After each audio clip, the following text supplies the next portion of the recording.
एक समय की बात है। एक गांव में एक गरीब किसान दीनू नाम का रहा करता था। दीनू की पत्नी का नाम लक्ष्मी था। उनका एक बेटा भी था जिसका नाम बंटी था। दीनू एक छोटा किसान था, इसलिए वह जैसे तैसे गरीबी में अपना परिवार चला पाता था। हे भगवान, मेरी ही किस्मत इतनी खराब क्यों है कि मैं अपनी पत्नी और बच्चे का भी पेट ठीक से नहीं भर पाता। दीनू रात दिन मेहनत करता, लेकिन फिर भी अपनी गरीबी दूर नहीं कर पा रहा था। दीनू ने फैसला किया कि वह दूसरे गांव जाकर पैसा कमा कर लाएगा। अगले दिन सुबह ही दीनू दूसरे गांव के लिए निकल पड़ा। वहां पर दीनू बड़ी ही मेहनत और लगन से खूब काम करता। कुछ ही दिनों में दीनू ने खूब सारे पैसे जमा कर लिए।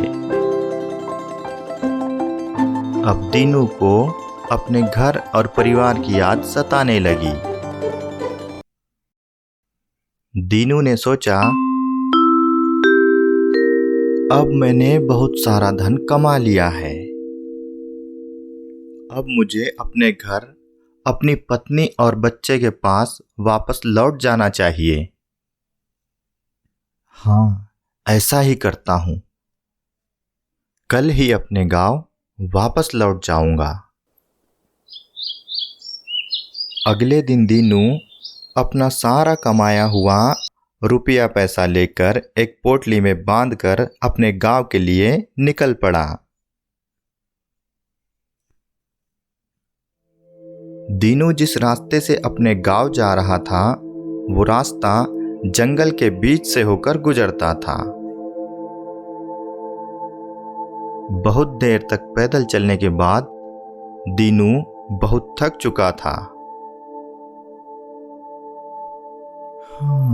बहुत थक चुका हूं, अब थोड़ी देर ठहर जाता हूं, आराम कर लेता हूं, फिर चल लूंगा। दीनू एक पेड़ के नीचे बैठकर आराम करने लगता है। दीनू इतना थक चुका था कि उसे वहीं बैठे बैठे नींद लग गई।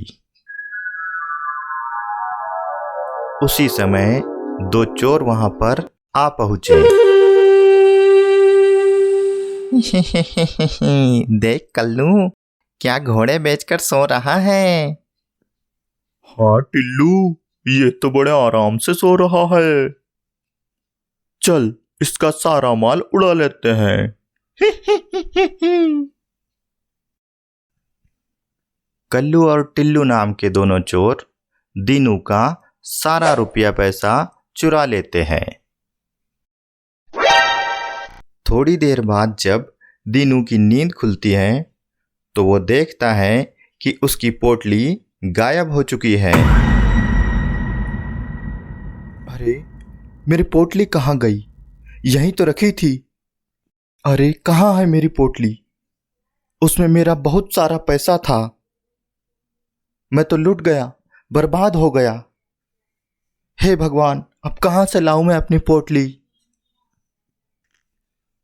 दीनू फूट फूट कर रोने लगता है। बहुत देर तक रोने के बाद दीनू वहां से खाली हाथ अपने गांव की ओर चलने लगता है।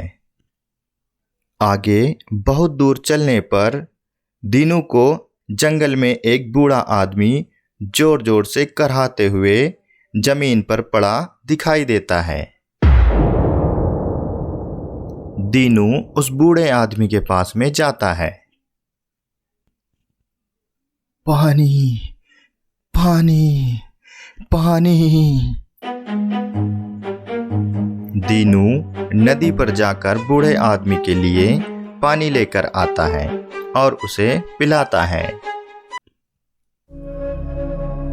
पानी पीने के बाद बूढ़ा आदमी दीनू से कहता है,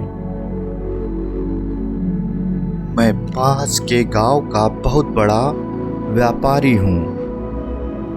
अपने व्यापार के सिलसिले में मैं बाहर गया हुआ था। वापस आते समय मेरी तबीयत अचानक खराब हो गई, लेकिन तुमने मेरी जान बचाई है। तुम भले आदमी लगते हो। बूढ़ा आदमी ऐसा कहकर दीनू को एक हीरे से भरी हुई थैली देता है। दीनू वह थैली लेकर अपने घर चला आता है और अपनी पत्नी को सारी बात बताता है। इसके बाद दीनू बहुत ही अमीर आदमी बन जाता है। इससे हमें यह सीख मिलती है कि अगर हम किसी के साथ अच्छा करते हैं तो हमारे साथ भी अच्छा ही होता है।